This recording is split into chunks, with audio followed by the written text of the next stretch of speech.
ओडिशा के बालासोर में दर्दनाक ट्रेन हादसा हुआ है जिसमें 288 से ज्यादा लोगों की मौत हो गई है। इतने भीषण हादसे के बाद यह सवाल उठ रहा है कि इसका गुनहगार कौन है। क्या सिग्नल फेल होने की वजह से यह हादसा हुआ या फिर कोई और वजह है? जो भी हो, जांच के बाद ही साफ होगा। लेकिन इस हादसे ने देश को हिलाकर रख दिया है। हमारी खास रिपोर्ट देखिए।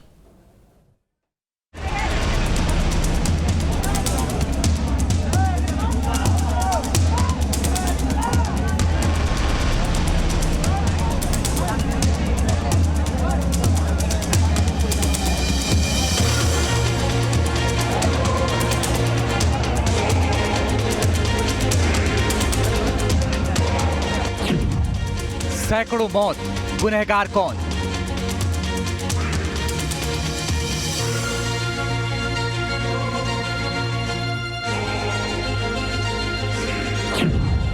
हजारों घायल, गुनहगार कौन?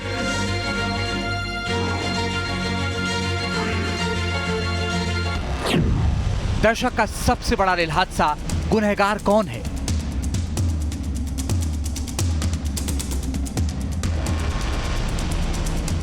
एक तरफ लाशों का अंबार, दूसरी तरफ मलबे का ढेर और इस ट्रेन के मलबे में एक अदद जिंदगी की तलाश बाकी है। लेकिन एक सवाल भी बाकी है। सवाल सरकार के सामने है। सवाल ट्रेन से रोजाना सफर करने वाले 25 लाख लोगों के सामने है। और सवाल उस रेल व्यवस्था के सामने है जिसके भरोसे लोग महंगा टिकट खरीदकर एक शानदार सफर की उम्मीद करते हैं, लेकिन नहीं जानते कि वो अपनी मंजिल तक पहुंच भी पाएंगे या नहीं। इस हादसे के पीछे कोई मानवीय कारण है या तकनीकी? कैसे एक ही ट्रैक पर दो ट्रेन आ गई?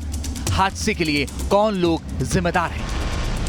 बालासोर ट्रेन हादसे को लेकर पहली जांच रिपोर्ट सामने आई।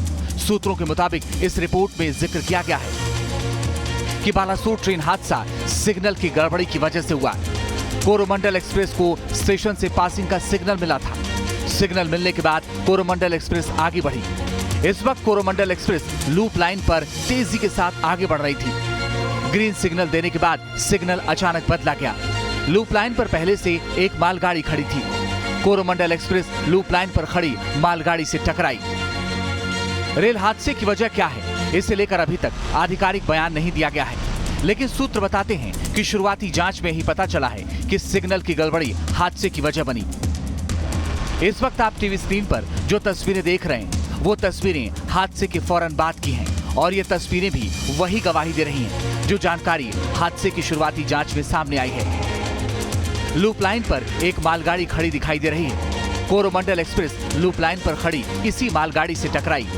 टकराव की वजह से कोरोमंडल एक्सप्रेस की बोगियां डीरेल हो गईं। इसी बीच डाउन मेन लाइन पर यशवंतपुर हावड़ा ट्रेन गुजरी और कोरोमंडल की डेरेल हुई बोगियां टकरा गईं। बोगियों के टकराने की वजह से डाउन ट्रेन की बोगियां डीरेल हुई। इस समय हम महानगर के उस स्पॉट पर मौजूद है, ग्राउंड जीरो पर मौजूद है, जहां पर कोरोमंडल एक्सप्रेस जा टकराई थी एक मालगाड़ी के साथ और दूसरे छोर पर डाउन यशवंतपुर एक्सप्रेस जो हावड़ा की तरफ रवाना हो रही थी। आप देख सकते हैं ये जो हरे रंग की जो इंजन खड़ी है ये यशवंतपुर एक्सप्रेस की इंजन है और उसके बगल में अगर आप देख सकते हैं तो जो एक और कंपार्टमेंट दिख रहा है वो कोरोमंडल एक्सप्रेस की कंपार्टमेंट थी।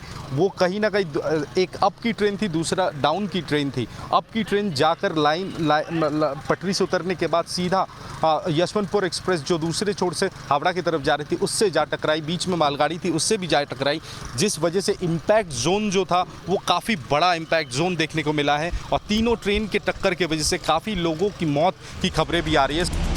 बताया जा रहा है कि इस ट्रैक पर कवच सिस्टम मौजूद नहीं था। अगर होता तो कोरोमंडल एक्सप्रेस मालगाड़ी से नहीं टकराती। रेलवे के स्पोक्समैन अमिताभ शर्मा ने भी इस बात की पुष्टि की है, जिन्होंने साफ कर दिया कि इस रूट पर कवच सिस्टम लगा ही नहीं था। कवच का जहां तक प्रश्न है ये दिल्ली मुंबई और दिल्ली हावड़ा रूट पे लग रहा है, इस रूट पे कवच नहीं था। इधर बीजेपी नेता और मानव संसाधन विकास मंत्री धर्मेंद्र प्रधान ने हादसे के पीछे की वजह तकनीकी बताई है, तो रेल मंत्री ने हादसे के कारणों की जड़ तक पहुंचने का भरोसा दिया है। दुर्भाग्यजनक हुआ, नहीं होना चाहिए था ये, लेकिन कुछ तकनीकी कारण से ये हुई है। रेल विभाग उस पे इंक्वायरी कमेटी बिठाई है। बिल्कुल इस दुर्घटना की जड़ तक जाएंगे और कभी भी इस तरह की घटना वापस न हो उसकी व्यवस्था करें। खैर, हादसे का कारण जो भी रहा हो, एक बात से इनकार नहीं किया जा सकता है कि दर्दनाक हादसे में 300 के करीब लोगों को अपनी जान गंवानी पड़ी है और भविष्य में लोगों को इस तरह अपनी जान ना गंवानी पड़े, इसके लिए बालासोर ट्रेन हादसे का पूरा सच सामने आना जरूरी है। Team news nation. भीषण हादसे के बाद बालासोर पहुंचे प्रधानमंत्री नरेंद्र मोदी ने ट्रेन हादसे वाली जगह का जायजा लिया। इस दौरान पीएम मोदी ने स्वास्थ्य मंत्री और कैबिनेट सचिव से फोन पर बातचीत की। मौके का जायजा लेने के बाद पीएम बालासोर के फाकिर मोहन अस्पताल पहुंचे, जहां उन्होंने हादसे में घायल लोगों से मुलाकात की।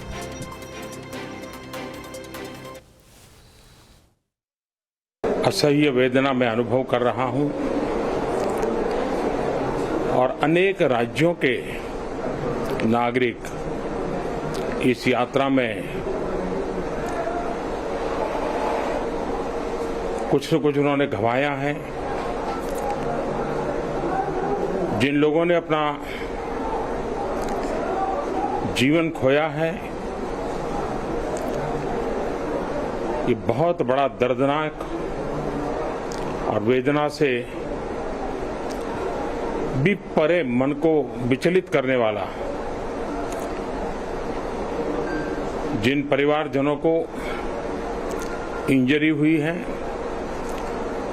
उनके लिए भी सरकार उनके उत्तम स्वास्थ्य के लिए कोई कोर कसर नहीं छोड़ेगी। मुझे पूरा विश्वास है कि हम इन घटनाओं से भी बहुत कुछ सीखेंगे और अपनी व्यवस्थाओं को भी और जितना नागरिकों की रक्षा को प्राथमिकता देते हुए आगे बढ़ाएंगे। दुख की घड़ी है, हम सब प्रार्थना करें इन परिजनों के लिए।